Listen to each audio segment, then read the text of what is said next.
Sup y'all, it's me, it's your boy Asmongold, and today I figured I'd show you guys how to solo Oondasta. Now Oondasta is a world boss in the Isle of Giants in Pandaria. Very, very hard to kill, but he does drop the Cobalt Primordial Direhorn. I'm looking at things, it's got a little chair on it, so you can be sitting up on your chair on this Triceratops, riding him around, poking people with his horns. Is really, really cool, right? But it's never going to drop because it's really, really low drop chance. Anyway, so I tried to solo this guy on my warrior, right? 720 warrior, I was not able to. Is it hard? Do I suck? Probably a little bit of both, but I was able to get on my hunter, 679 hunter, and solo Oondasta without really any trouble whatsoever. Apparently this game is very balanced. So let me tell you guys the abilities. The little blue thing that just shot at me, Spitfire Beam. He does that cast. It's an AoE ability, hits everybody around him for a certain amount of damage. Very, very simple. Frill Blast is a cone ability. You want to make sure you're not standing in front of him, or as you can see, you'll take a good bit of damage.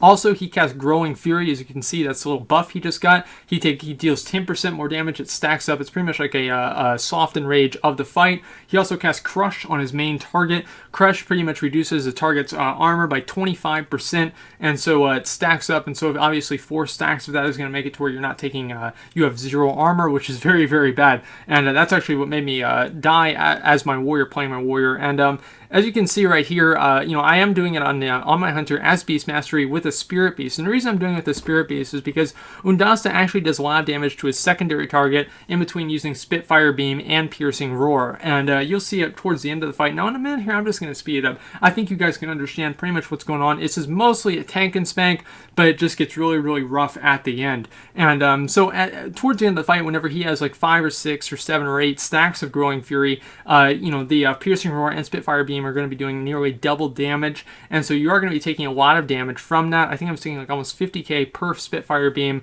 and he's doing two one after another. And so that's why I picked a Spirit Beast, and I tamed that little porcupine over in the Jade Forest, brought him over here and killed a world boss with him. How about that? And Spirit Mend is going to allow me to heal myself and keep myself full health while I'm killing him. Now, honestly, guys, I'm going to tell you the hardest part about soloing Oondasta is finding a server while he is both up and also you don't have somebody helping you. Like, this actually took me a long time to actually find a server while I was not able to be interrupted by somebody else, or I wasn't on my warrior and I wasn't dying. And so this took me quite a while to do that. And so don't really worry too much if you don't have anybody. I'd say just wait around, or you can always make a group to have somebody help you do it. But I did want to show you guys how to solo this. I've done guides for every single other world boss. I solo every single other world boss. I told you guys I'd do Oondasta.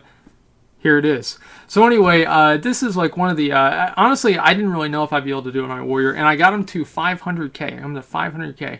Just could not finish it, and I would recommend trying to do this on either a hunter or maybe a warlock or something like that. The crush debuff is really the problem here, and the reason for that is it just reduces all of your armor by 100%, and for tanks that don't really have, a lot of other mitigation outside of armor, it can be pretty bad. And so anyway, as you can see here, I think I fuck it up pretty soon here in a second because I accidentally pulled aggro. And honestly, I'd say as a hunter, you'd probably be able to do this at 670. 670 would probably be the minimum if you have like very good gear and very well itemized gear.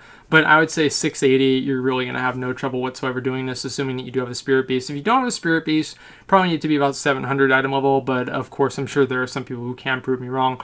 Now right here, there's one thing that you do want to make sure that you don't do. I think this happened right here, is that I pulled aggro and I almost died. And other than that, honestly, as I said before, that Piercing Roar is now doing 40,000 damage to me. And so again, you want to put as much front load damage into him as possible, and so you can finish him off at the end. A lot of times at the end, it's really just trying to stay alive, but at the beginning, he doesn't really do all that much damage. So yeah, see, look, I pulled aggro, and that was really, really bad day for me right there.